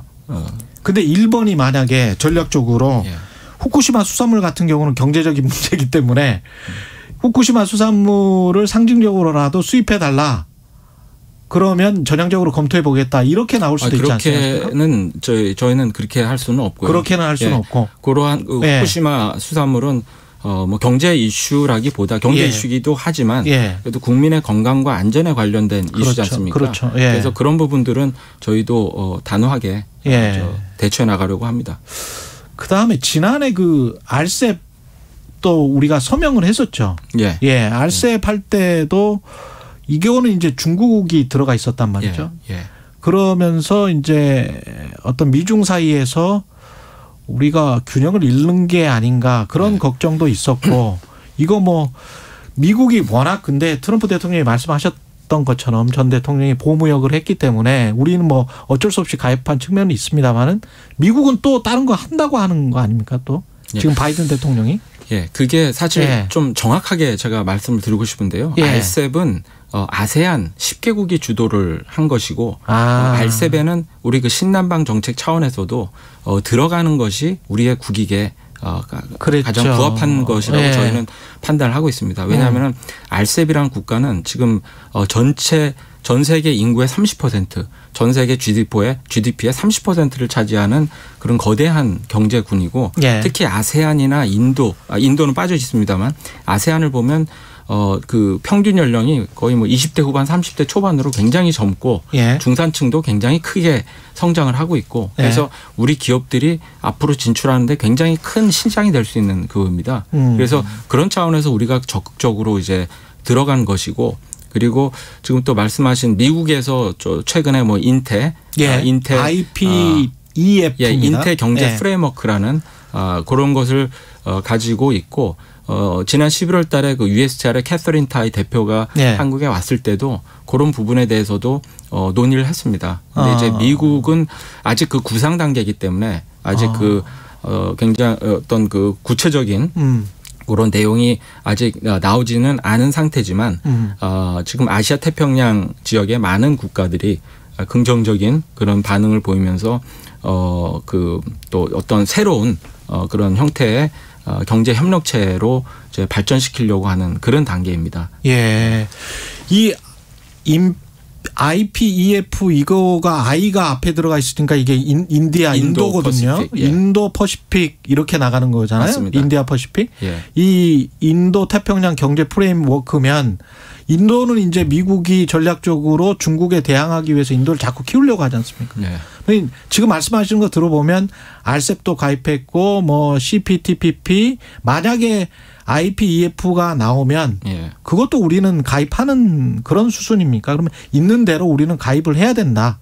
포괄적 다자 협정해야 된다. 그 지금 그 인도 퍼시픽 경제 프레임워크 관련해서는 이 구체적인 내용이 어떻게 될지 그리고 거기에 모르니까. 뭐 가입하는 게 될지 아니면 조금 더 유연한 방식으로 국가들이 그냥 어떤 에이펙 같이 사실 에이펙 같은 경우는 어떤 그 강제적인 그런 부분은 없습니다. 그래서 자율적으로 하면서 또 그 내용에 있어서도 그러니까 국가들이 좀 취사 선택할 수 있는 할 때 여러 가지 내용이 논의되고 있는 단계이기 때문에 저희가 지금 단계에서 뭐 단정적으로 말씀드릴 수는 없는데 저희가 지금 저 미국뿐만이 아니라 그 아시아 태평양의 여러 국가들과 지금 긴밀히 협의를 하고 있습니다만 보다 저희 유연한 그런 협의체로 생각을 하고 있고 사실 우리나라는 사실 수출로 먹고 사는 나라 아니겠습니까? 그렇죠. 60년대 초 이후에 이때까지를 보면요. 우리나라 GDP가 한 580배가 증가했습니다. 근데 무역 규모는 1960배. 그러니까 우리 GDP가 증가한 것보다 4배 이상으로 증가를 했고 그거는 우리나라야말로 수출과 무역으로 이렇게 그 경제 성장과 부를 이룬 나라라고 볼 수 있거든요. 그래서 이러한 그 어떤 형태의 어떤 국제적인 협의체 이런 데서는 우리가 적극적으로 선제적으로 들어가서 우리의 의견을 선제적으로 반영을 해야 그래야 그게 우리 대의존도가 높은 우리나라에는 그게 도움이 된다라고 저는 생각을 합니다. 사실 한미 FTA 한 10여 년 전에 했을 때도 국내에서 반대 여론이 많았습니다만 결국 해놓고 나서 보니까 그렇습니다. 굉장한 성과였거든요. 굉장한 성과였고 트럼프 대통령은 이거 미국이 손해봤기 때문에 다시 개정해야 된다까지 그렇게 했지 않습니까? 철회하자고 막 그랬고 무르자고 했었던 정도잖아요. 근데 이제 이런 것들을 진행시키면서 결국은 뭐라고 해야 될까요? 도태하거나 사양하는 산업들이 분명히 나타나고 그렇습니다. 그 산업에 관한 어떤 보호 조치를 하고 그 산업에 종사하는 분들도 국민들이기 때문에 그런 부분들도 굉장히 신경을 쓰실 것 같은데요. 그렇습니다. 다시 한번 좀 강조를 해 주십시오. 그렇습니다. 그래서 사실 이번에 CPTPP 이 부분도 사회적 사회적 그 어떤 논의 과정을 시작을 하겠다라는 말씀이 그 말씀입니다. 네. 뭐 물론 이렇게 미래를 바라보고 우리가 이 대의존도 높은 국가로서 당연히 해야 될 부분은 해야 되지만 그 과정에서 불가피하게 생기는 소외계층 또 피해계라 이것도 사실 저희가 큰 신경을 써서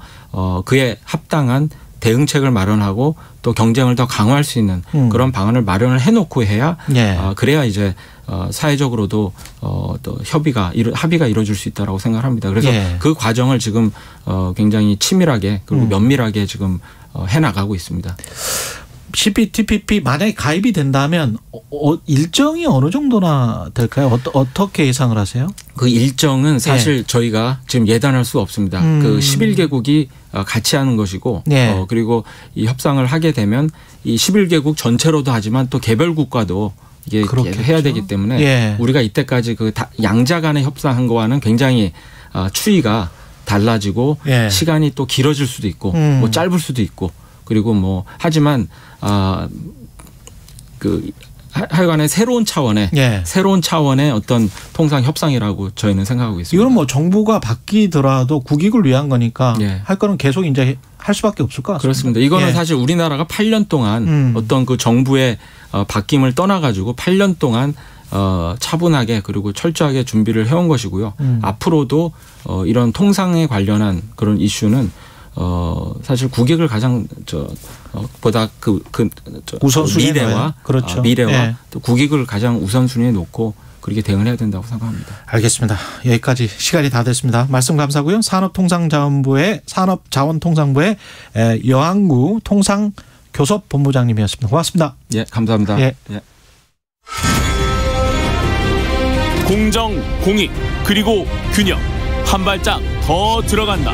세상에 이익이 되는 방송. 최경영의 최강시사.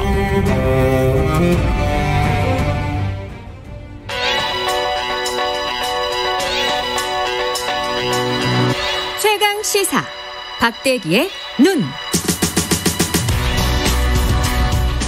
네, 박대기의 눈 KBS 박대기 기자 나와 있습니다. 안녕하십니까? 네, 안녕하십니까? 예, 오늘은 뭐 고질적인 문제네요. 네. 내년 1분기에 전기요금이 동결됐는데 원유가는 이렇게 폭등했는데 전기요금 동결되면 한전은 못 먹고 사나 뭐 이런 이야기인 것 같습니다. 네. 일단 뭐 최근 뭐 치킨값부터 해가지고 안 오르는 게 없는데 그나마 전기값이 안 올라서 다행이다. 이렇게 말씀하시는 분들 많으시고요. 일반 뭐 가정용 소비자 입장에서는 이거 산업용도 못 올리는 겁니까? 예, 똑같이 지금 같이 조정이 되는 거고요. 같이 움직입니다. 그렇기 때문에 뭐 산업용이고 가정용이고 간에 이번에 안 올리기로 했기 때문에 분명히 가계에는 도움이 됩니다. 하지만 이 원래 인상을 어느 정도는 하려고 그랬어요? 한전에서? 네, 한국전력에서는 1kW시당 3원 인상안을 이번에 냈는데 3원? 예, 그러니까 350kWh 정도를 일반 가정에 쓰거든요. 한 달에 1,000원 정도 인상하자 이렇게 냈는데 이 최종 결정은 정부가 하게 돼 있습니다. 정부가 뭐 위원회를 열고 여러 의견을 수렴해서 하게 돼 있는데 뭐 결국은 정부가 결정하는 거니까 종합적으로 판단했을 때 최근 고물가로 시달리는 국민들이 많다 이런 이유로 동결을 시켰습니다. 이게 산자부 소관 아닌가요? 원래 한국전력은? 네, 산자부에서는 사실은 좀 올리고 싶었던 뜻도 많았던 것 같아요. 그런데 최종적으로는 그 기재부랑 협의를 하게 돼 있거든요. 기재부는 또 물가를 걱정할 거고. 네, 그렇습니다. 특히 아시다시피 기재부가 정부 부처 중에서는 가보부 갑이라고 하죠. 예산을 지고 있기 때문에 기재부가 그냥 단순하게 의견을 들으라 뭐 이렇게 돼 있지만은 그 의견이 바로 이제 정부 의견이 되는 경우가 많이 있습니다. 이번 같은 경우에도 기재부에서 물가를 관리하다 보니까 결국 공공요금을 동결시키자. 그래서 전기요금도 동결됐습니다. 이게 시장의 원리로 따르면 한전도 볼멘 소리를 할 수밖에 없을 것 같은데요. 네, 올해 처음으로 이제 연료비 연동제가 도입됐던 거거든요. 이 취지가 이제 연료비가 쌀 때는 전기요금을 깎아주고 연료비가 오르면 전기요금도 올려서 한전의 그런 어떤 경영상의 문제들을 좀 해결해 보자. 네, 그런 차원에서 올해 처음 도입됐는데 사실상 올해 전체를 놓고 보면 영원히 오른 셈이기 때문에 올해처럼 고유가 상황에서 한전이 상당히 어려워졌죠. 내년에도 마찬가지일 것 같은데 고유가는. 그러면 전기요금을 못 올리면 한전은 어떻게 되고 이건 누가 부담하는 겁니까? 네, 결국은 한전이 공기업이기 때문에 언젠가는 국민의 부담으로 돌아올 수 있습니다. 이게 결국 부채잖아요. 네, 올해 지금 한전의 적자가 1조 원이 벌써 넘었고요. 3분기까지. 그리고 한전의 발전자 회사들이 있습니다. 뭐 남동발전, 서부발전 이런 회사들 합치면 4조 원 정도가 적자가 날 것 같고요. 나중에는 이제 갚아야 되는 거고 좀 한전 같은 경우는 현재 총 부채가 70조 원 정도 됩니다. 70조 원? 네. 그걸로 인한 이자 비용만 지난해 2조 원 정도가 들었다고 하거든요. 이런 문제 때문에 결국 후대로 이런 문제들을 넘기는 게 아니냐. 좀 이례적으로 한전 전임 사장인 김종갑 사장도 페이스북에 좀 답답하다. 이게 올바른 일이냐 이런 심정을 토로하기도 했습니다. 근데 사실은 이 탄소 중립 우리가 가면 갈수록 유럽이나 이런 나라들도 사실은 전기요금이 굉장히 높고 탄소 중립을 위해서도 그 전기요금에 그런 탄소 중립 정책을 위한 부담금 비슷한 거를 막 넣어버려서. 네, 그렇습니다. 독일 같은 경우가 대표적인데 한 24% 정도를 전기요금 중에 그게 탄소 중립 관련된 비용이 들어가고요. 이거 가지고 탄소 중립 정책을 위한 뭐 에너지 전환 정책으로 쓰자. 이거잖아요. 그때는 이제 전기요금이 보통 2배, 3배 정도 우리나라보다 높은 나라들이 유럽에는 많이 있고요. 그렇죠. 우리나라도 이제 그런 비용들을 좀 부담시켜 나가야 되는데 아직은 적게 비용이 부담이 되고 있습니다. 비용이 적은 건 좋은 일이지만 나중에는 청구서가 날라올 거거든요. 분명히 청구서가 날라옵니다. 그때가 되면은 상당히 우리 후 세대, 먼 세대가 아니라 한 0.5세대나 1세대 정도 뒤면은 상당히 많은 돈을 한 번에 부담해야 될 수가 있습니다. 이게 점진적으로 이것도 좀 스프레드라고 하죠. 나눠서 내야 되는데 소득세도 사실은 너무 적다. OECD에 비해서 뭐 이런 다양한 결과가 있기 때문에 다양한 통계가 있기 때문에 좀 걱정이긴 하네요. 전기요금뿐만이 아니고 가스요금이나 다른 공공요금도 다 동결했습니다. 네, 잘 아시는 분들 많이 계시겠지만 올해 특히 천연가스 요금이 엄청 많이 폭등했잖아요. 올 초 대비해서 2배, 3배 정도 올랐는데 그래서 가스공사에서도 가스비를 10% 올리자 이렇게 안을 냈는데 그것도 마찬가지로 기재부 협의를 거쳐가지고 동결이 됐습니다. 이게 약간 좀 선거를 의식한 그런 것도 있는 것 같은데요? 뭐 다소 그런 얘기가 나오는 것이 사실은 이제 1분기는 동결이 되는데 2분기부터는 어떻게 될지 모르겠다는 식으로 약간 얘기를 해요.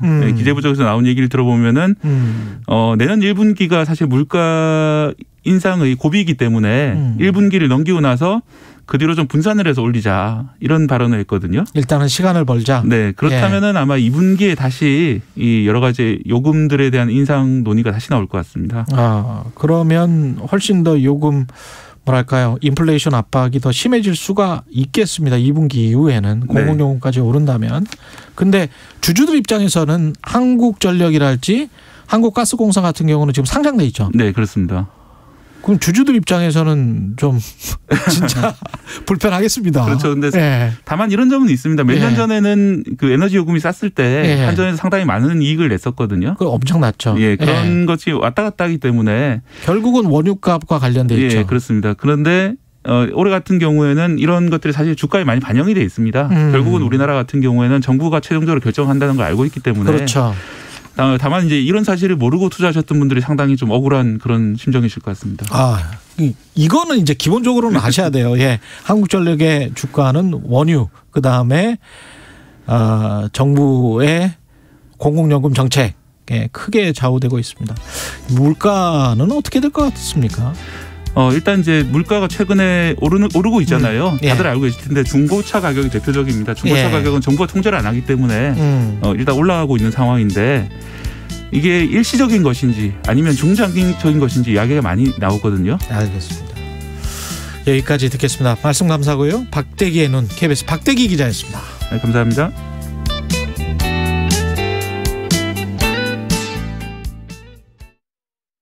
이준아, 이 커다란 배추를 누가 키웠을까요? 농부님? 농사를 지으며 우리 땅도 환경도 지키니까. 와, 사과가 열려있네. 너무 맛있어요. 우리의 먹거리를 안전하게 키우니까. 마을이 깨끗하네. 이준아, 우리도 여기서 살까? 네! 깨끗한 마을, 소중한 공동체를 이어가니까. 건강하게 지켜주셔서, 안전하게 키워주셔서, 소중한 걸 이어주셔서 고맙습니다. 공익직불제, 모두를 위한 농업 농촌을 지켜갑니다. 이 캠페인은 농림축산식품부와 농산물품질관리원이 함께합니다. 추운 겨울이 오면 안타깝게도 도로 살얼음 교통사고 소식이 자주 전해집니다. 도로 살얼음은 운전자 눈에 잘 보이지 않아 위험한데요. 특히 새벽이나 저녁 시간에 눈이 내린 도로 위, 터널 입출구, 그리고 고가도로 등에서 자주 발생하며 큰 사고로 이어지기 쉽습니다. 도로 살얼음 사고를 예방하기 위해서는 급제동, 급가속, 급차선 변경은 금물입니다. 또한 저속 운행과 앞차와의 충분한 차간거리 유지를 꼭 실천해 주세요. 속도를 줄이면 사람이 보입니다. 이 캠페인은 국토교통부와 한국교통안전공단이 함께합니다. 잠시 후 8시 반부터 일부 지역국에서는 해당 지역 방송을 보내드립니다. 손이 시려워 발이 시려워 겨울바람 때문에 아무리 추워도 여러분의 자산은 꽁꽁 얼면 안 되기에 오늘도 홍사원의 경제쇼는 바른 정보만 준비하겠습니다. 오후 4시 5분 홍사원의 경제쇼 꼭 기억해 주세요.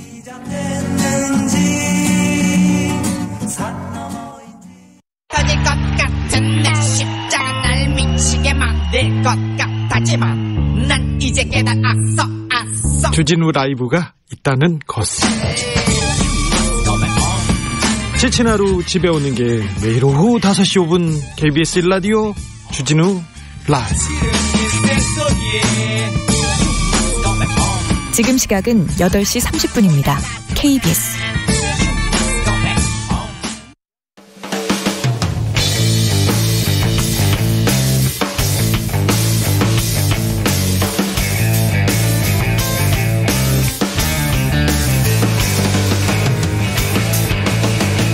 최경영의 최강 시사.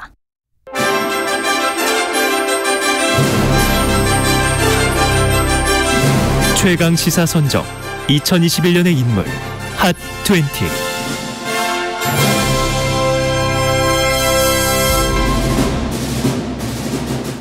네, 2021년을 마무리하며 특별히 준비하는 시간이죠. 최강 시사 선정 2021년의 인물 핫 20. 예. 김중일 뉴스톱 대표 나와 계십니다. 안녕하십니까? 예, 안녕하세요. 예. 우리가 지금 10명 했죠. 10명 했죠. 예. 그러면 이제 5명 이렇게 하면 2번 남았네요. 예, 2번 남았습니다. 오늘 3번째 시간이고요. 예. 첫 번째로 소개할 인물은 저도 이분 잊혀졌어요. 예. 예, 까먹었어. 예. 워낙 잠깐 하셔가지고. 변창흠 전 국토교통부 장관이죠. 예. 오늘 이분이 뭐 기억하실지 모르겠지만 원래 SH 그러니까 서울주택도시공사로 이름이 바뀌었죠. 여기 사장도 했고 그다음에 LH 사장 했고 그다음에 국토교통부 장관으로 올 초에 임명이 됐죠.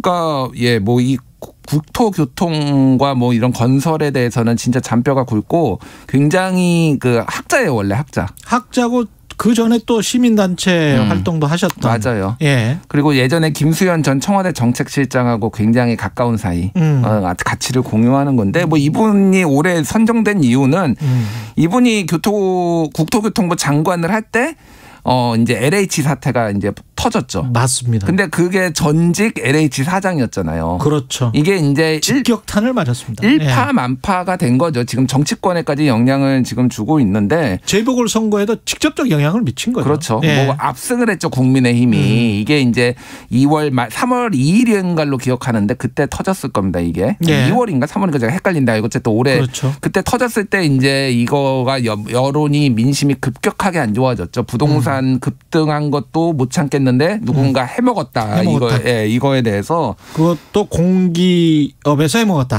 그래서 정권 교체 여론 뭐 이제 여론조사 하면은 정권 재창출 정권 교체 여론이 이때부터 50% 중반이 나와서 지금까지 이어지고 있어요. 그러니까 그렇습니다. 한마디로 얘기하면 대선에까지 지금 큰 영향을 준 사태라는 거고 뭐 책임지고 금방 내려왔어요. 몇 달 만에. 그러니까요. 몇 달 만에 내려왔고 이거 여지는 아직도 이어지고 있다라는 거고 지금 이거 수사하지 않습니까? LH 직원들 관련해서?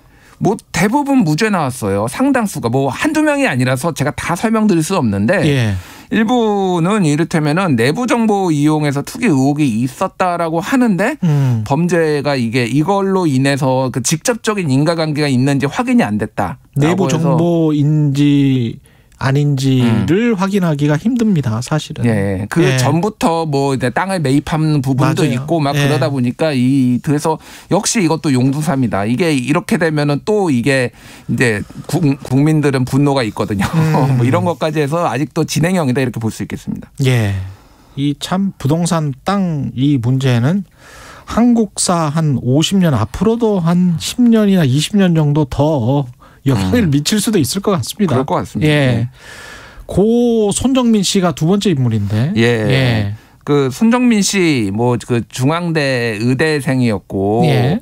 그 한강변에서 이제 친구와 술을 마시다가 이제 실종이 됐는데 이제 사체로 이제 발견이 됐죠. 그래서 예. 익사한 것으로 발견이 됐고 이제 여기에서 이 많은 문제점들이 드러났죠. 그 손정민 씨 같이 술을 마셨던 친구가 범인으로 몰리면서 특히 이제 네티즌들이 강하게 이제 문제 제기를 했고 많은 언론들도 약간 거기에 동조를 하는 듯한 그리고 이제 소위 말하는 사이버 레카라고 불리죠. 그렇죠. 막 무분별하게 이제 네티즌 유튜버들이 이거 의혹 제기를 하면서 굉장히 문제가 많았고 제가 이 뭐 자랑이자 뭐 그런 건데 초반부터 이거는 굉장히 문제가 많다 이렇게 몰아가는 게라고 여러 방송에 나와서 얘기를 했는데 엄청 두드려 맞았습니다. 너는 공범이냐 그러면서 예.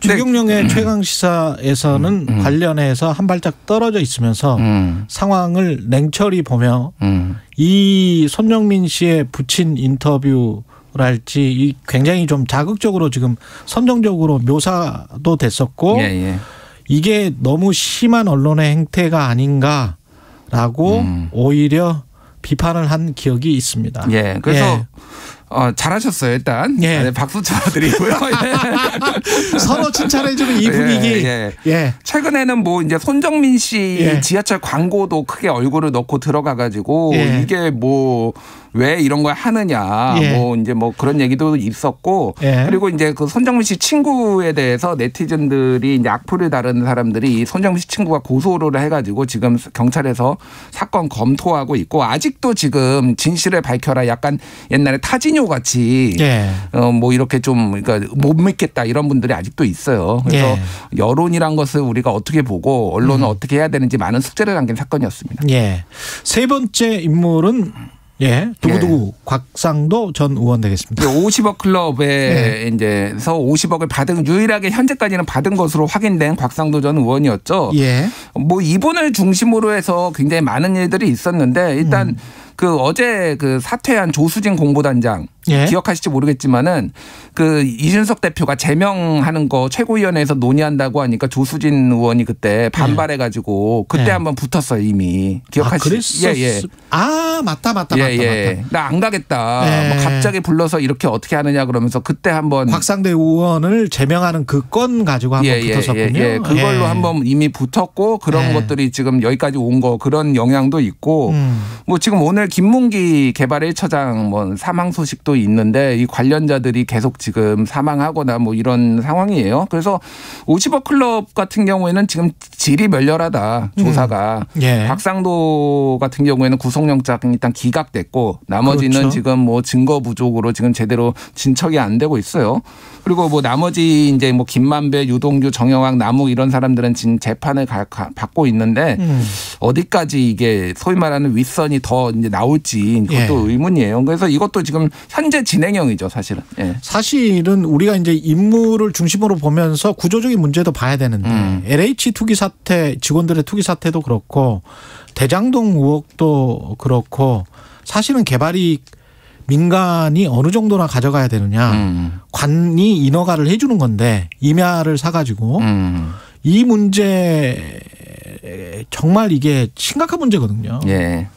이거를 정치나 언론이 좀 풀어줘야 되는데 사실은 뭐 이게 어느 정도 깊이 있게 이 사건을 다뤄야 되는지 그 일탈적인 그 부분들 인물들의 부정부패 여기에만 너무 관심을 갖고 있지 않는가.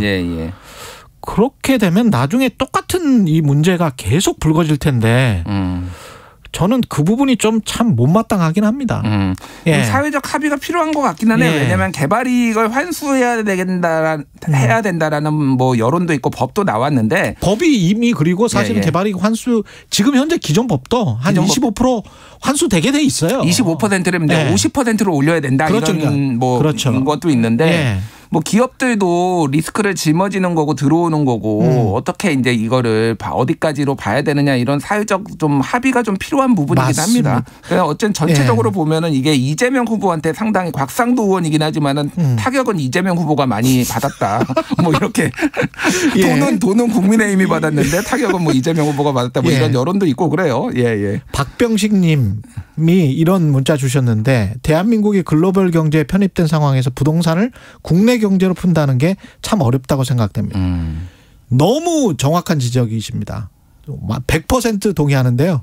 부동산뿐만이 아니고 다른 모든 경제 정책이 사실은 우리 저 대통령 후보들이 여야 막론하고 뭘 자꾸 하겠다라고 하잖아요.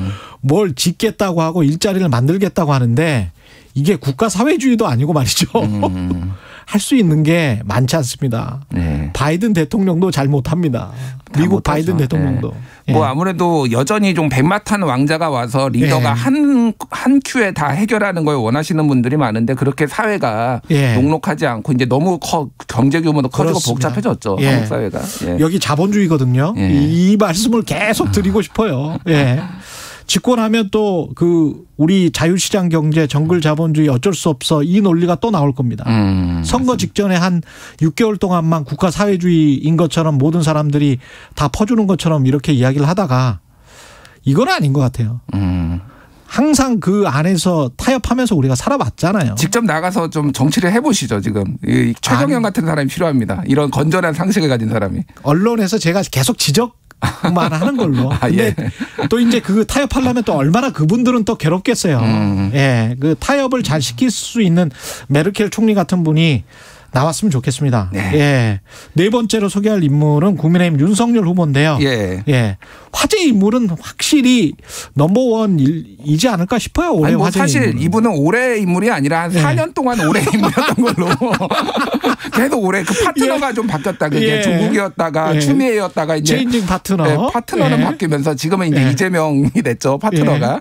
그래서 뭐 지금 뭐 진짜 갑작스럽게 올해 초에 이제 검찰총장 그만두면서 유력 대선 후보로 그래서 야 설마 하다가 진짜 대선 후보까지 돼서 아직도 이제 굉장히 유력한 아직도 당선 가능성이 높은 후보인데 뭐 이분의 이력을 1시간 동안 뭐 문제점과 이력을 할 수도 있지만은 짧게 얘기를 하면은 일단은 최근에 이제 배우자 김건희 씨 논란들 이런 것들이 좀 공정성 이 윤석열이 내세웠던 공정이 맞는 것이냐 본인 가족한테는 적용 안 되는 것이냐 이런 논란으로 상당히 어려움을 겪고 있어요. 그리고 그게 내용이 지금 국민의힘 지금 선대위 내분 사태까지 지금 이어지고 있어서 그거를 좀 봐야 될 것 같아요. 이거 대선 후보 가족 문제는 어떤 분이 김종배 시사평론가가 제가 어느 방송에 만나서 그런 이야기를 하더라고요.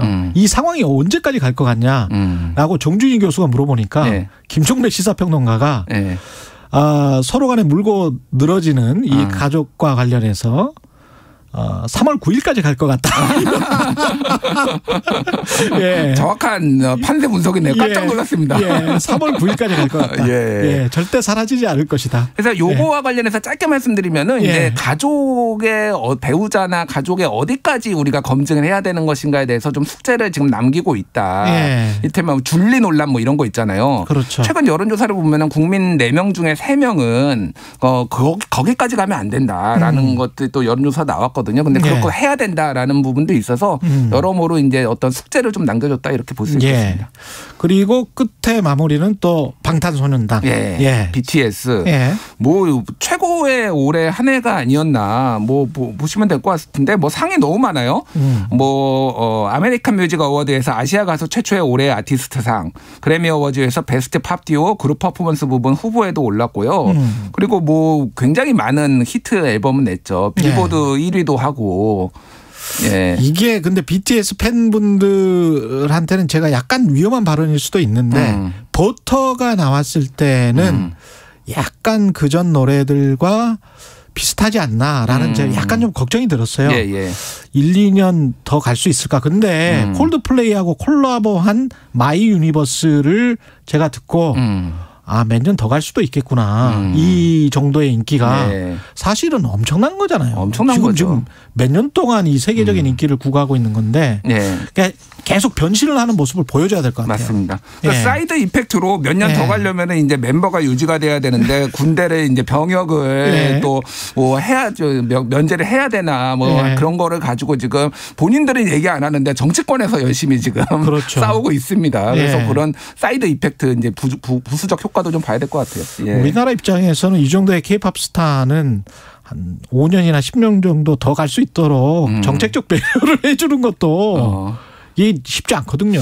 한 번 잡은 인기. 군대 갔다 온 20대 남성들이 분노합니다. 좀 신중하게 말씀하세요. 예. 그 사이에서 오가야 되겠습니다. 예. 김준일 뉴스탑 대표였습니다. 오늘 말씀 감사합니다. 고맙습니다. 감사합니다. 예, KBS 1라디오 최경영의 최강시사 듣고 계신 지금 시각은 8시 44분입니다. 이 시각 교통 상황입니다. 내부순환도로 성수 방향으로 마장램프 부근 1, 2차로에서 사고 나서 밀립니다. 이후 사근램프에서 성동 분기점 쪽으로 정체고요. 성산 방향 출근 정체 홍지문 터널에서 연희램프까지 이어집니다. 올림픽대로 하남 방향으로 가양대교 부근 1차로에서 사고 나서 행주대교부터 밀리고 있고요. 이후 당산철교에서 한강대교, 반포대교에서 영동대교 쪽으로 막히고요. 강변북로는 일산 방향으로 동호대교에서 원효대교 까지 작업 여파로 밀리고 있습니다. KBS 교통정보센터에서 이승미였습니다.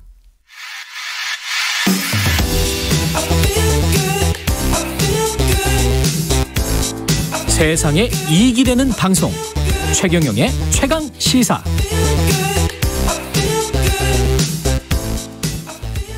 네, 전태일 열사 어머니이자 민주화운동가인 고 이소선 여사가 41년 만에 열린 재심에서 무죄 선고를 받았습니다. 예, 이게 어떤 의미가 있는지 고 이소선 여사의 따님이시죠?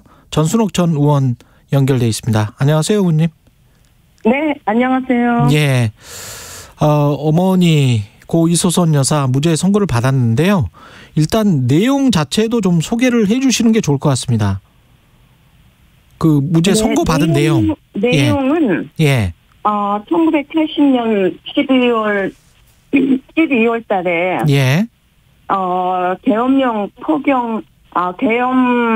포교령 위반으로 이제 재판을 군법행위소에서 받았어요. 아, 계엄 포고령 위반이었군요. 네, 계엄 포고령 위반으로. 그래서 징역 1년을 선고받으시고 그 당시 서울구치소에 수감이 되셨죠. 실제로 복역도 1년을 하시고요. 1년은 다는 안 하셨어요. 1년을 조금 남겨놓고 나오시기는 했습니다. 포고령 위반을 했던 그 행위가 제가 보니까 금속 노조원 600명과 함께 노동상권 보장과 동일방직 해고 근로자 복직 등의 구호를 외친 것. 네, 그렇습니다. 그 금속노조 노동자들의 농성장에서 같이 노동자들의 그 노동 조건 그리고 그 당시에 노동자들이 군부 독재에 의해서 상당히 그때는 80년이니까 이미 박정희 정권에 의해서 노동자들은 아주 굉장한 그 극도의 착취 구조에서 노동자들의 삶은 피폐해지고 노동자들의 인권은 완전히 말살된 상태에서 군부 독재가 들어오면서 또다시 노동자들을 제일 먼저 탄압한 곳이 노동자들을 억압하고 노동자들 가운데 노동자들을 속에서 어떠한 그 분노를 폭발하지 못하도록 막고 있었기 때문에 이제 노동자들이 금속노조 노동자 들 중심으로 처음에 이제 농청이 있었습니다. 거기 가서 저희 어머니는 노동자들의 처우 개선과 그리고 동일방직 여성 노동자들의 석방을 해야 된다라고 말씀을 하신 거죠. 근데 그렇게 집회에 참석해서 이야기를 한 것이 1년 징역형을 받을 정도였는데 검찰에 당시 이게 군사법원에서 재판이 이루어졌었습니까? 그때도? 네, 그래서 군법회의였잖아요. 계엄령 네. 포고가 돼 있었으니까. 예. 네, 그렇습니다. 그래서 검찰 공소 내용과 지금 현재 이제 41년 후에 법원 판결문 내용은 완전히 이제 정반대겠네요. 그렇죠. 그때는 그 군법회의에서는 사실 1심만이면 그냥 끝나요. 1심이면 그냥 끝나고 2심을 할 수 없더라고요. 그래서 저희가 2심 청구도 못한 상태에서 바로 감옥으로 이제 송치가 됐고 그리고 나서 41년 만에 이제 그 재심을 저기서 한 거죠. 오히려 그 재판부 쪽에서 그 뭐 언론에도 나왔는데 홍순옥 부장판사 가 이제 이번에 무죄를 선고를 했고요. 또 검사 쪽에서 이거는 좀 부당한 선거였다. 부당한 선거였다. 부당한 기소였고 그렇죠. 부당한 선거였다. 네, 그래서 저희가 재심을 한 게 아니라 검찰 쪽에서 재심을 한 겁니다. 예. 근데 지금 저 전태삼 씨, 오빠인 전태삼 씨는 계엄군이 왜 모친을 전국에 지명 수배하고 군사 재판을 했는지에 대한 언급 없이 1분 만에 선고가 끝나서 좀 아쉽다. 이렇게 아쉬움을 드러내기도 했는데요. 네, 그런 거는 있었죠. 저희 어머니가 5월 18일부터 10월 한 11월 초까지 그 전국에 지명 수배가 내려졌었거든요. 그리고 그거는 이제 바로 또 고려대학교에서 학생들의 집회가 있었는데 거기에도 저희 어머니가 참석을 하셨고요. 뭐 그러면서 이제 저희 어머니는 나가서 노동자들의 문제를 얘기를 해야 되고 어떻게 박정희 정권이 노동자들을 탄압을 했는지 그리고 노동자들이 어떻게 지금 어떤 상태에서 고통을 당하고 있는지 그때 많은 노동자들이 감옥 가 있었어요. 그리고 전부 해고당해서 노동자들이 블랙리스트에 재취업을 하지 못하는 상태.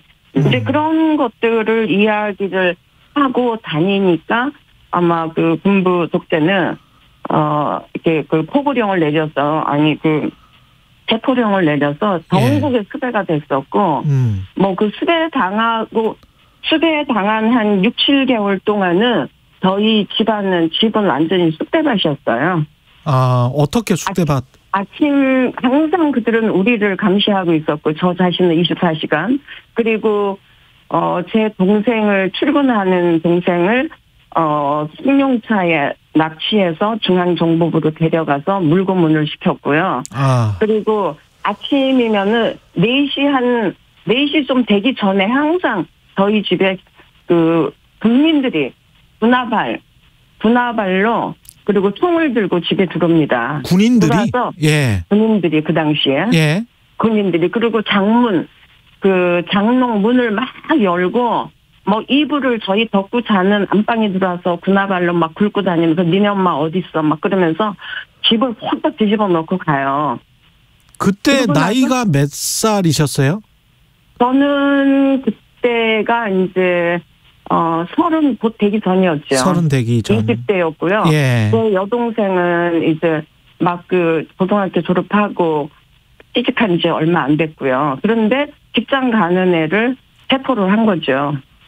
근데 걔가 얘기를 들어보니까 갑자기 통근버스 타려고 기다리고 있는데 그 양복 입은 신사들이 꽉 오더니 한 5명이 오더니 갑자기 얘를 끌고 그 승용차에다가 태운 거예요. 그러고 나서 까만 보재기로 얼굴을 씌우고 그리고 간 곳이 어딘지는 몰랐는데 그러고 나서 그날 저한테 전화가 왔어요. 경찰들이. 그 중앙정보부에서. 그러면서 니네 동생 지금 잡아다 놨는데 너 빨리 니네 엄마 어디 있는지 빨리 불어 이러더라고요. 그래서 내가 엄마 있는 곳을 알지 못한다 그랬더니 동생한테 고문을 하니까 걔는 겁이 나니까 언니는 아는데 언니 잘 몰라요 그랬다는 거예요. 그래서 웃을 일이 아닌데요, 이게 참. 네, 그러면서 고문을 하고 어쨌든 그 며칠 사이에 저희 어머니가 체포가 되고 그러고 나서 저한테도 전화가 오면서 또다시 중앙정보부에서는 한 얘기는 뭐였냐면은 그 당시에 개운재 선생님이나 그 도망다니는 분들이 있었어요. 예. 지명술에 된 그 당시 장기표나 이런 분들. 예. 그런 사람이 어디 있는지 네가 정보를 주면은 네 엄마는 석방시키겠다. 그렇지 않으면 너희 엄마는 지은 죄가 많아서 20년을 살아야 돼. 그래서 그러면 제가 그랬죠. 20년을 살 죄를 지은 저희 어머니를 제가 그런 정보를 준다고 저희 어머니를 석방하는 거는 이거는 올바른 게 아니지 않느냐. 교수들이 말하는 그 올바른 게 아니지 않느냐. 그래서 나는 알지도 못하지만은 나는 그렇게도 못하겠다. 그래서 저를 엄청 괴롭히고 하여튼 그러면서 저희 어머니가 이제 어쨌든 저기 재판을 받게 됐죠. 예, 이런 상황이었는데 전두환 씨는 최근에 이제 사망을 했습니다. 살아생전에 사과 한마디는 없었고요. 예. 그래서 전두환 씨가 살아 있을 때 이러한 무죄 선고가 확정이 되었으면은 좋았겠죠. 그러면은 본인이 얼마나 무슨 짓을 했는지를 좀 알았어야 되는 거죠. 국민들한테 얼마나 나쁜 짓을 하고 무고한 사람들의 삶을 송두리째 뺏어가고 망쳐놨는지. 근데 그런 것들에 대해서는 한 번도 사과한 적도 없으면서 이렇게 지금 이런 판결이 난 거가 조금 아쉽고요. 그렇지만은 뭐 지금이라도 이렇게 된 게 다행이고. 다른 민주화 운동가 고 이소선 여사 말고도 지금 4명에 대해서도 재심 청구가 돼 있는. 네네, 여학생들이요. 예, 여학생들. 네네. 그때 당시에 여학생들.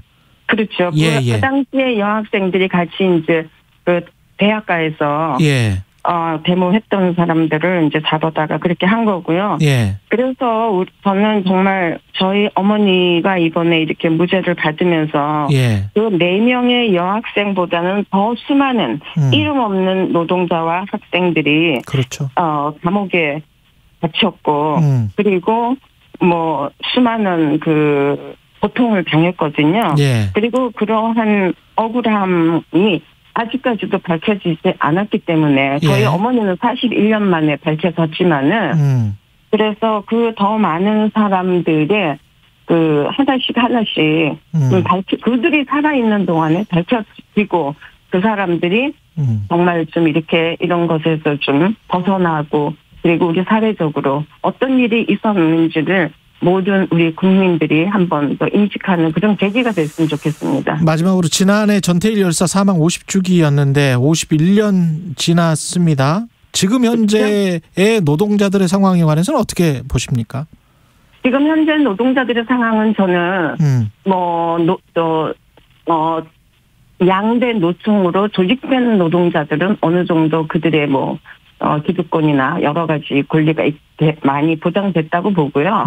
그런데 그거보다 더 많은 비조직된 노동자들이 더 많습니다. 수가. 근데 그 사람들은 그 당시 70년대에 제가 노동을 하면서 본 노동자들의 참상이나 현재의 그 노동자들이 겪고 있는 그 고통과 현재 노동 환경은 별로 다름이 없다고 봅니다.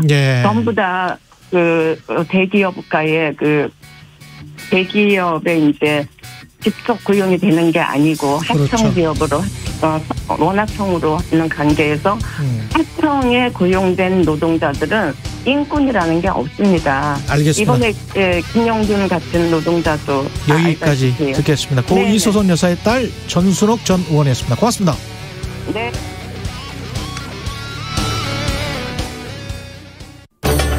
코로나19 상황이 심각해짐에 따라 사회적 거리 두기가 다시 시행됩니다.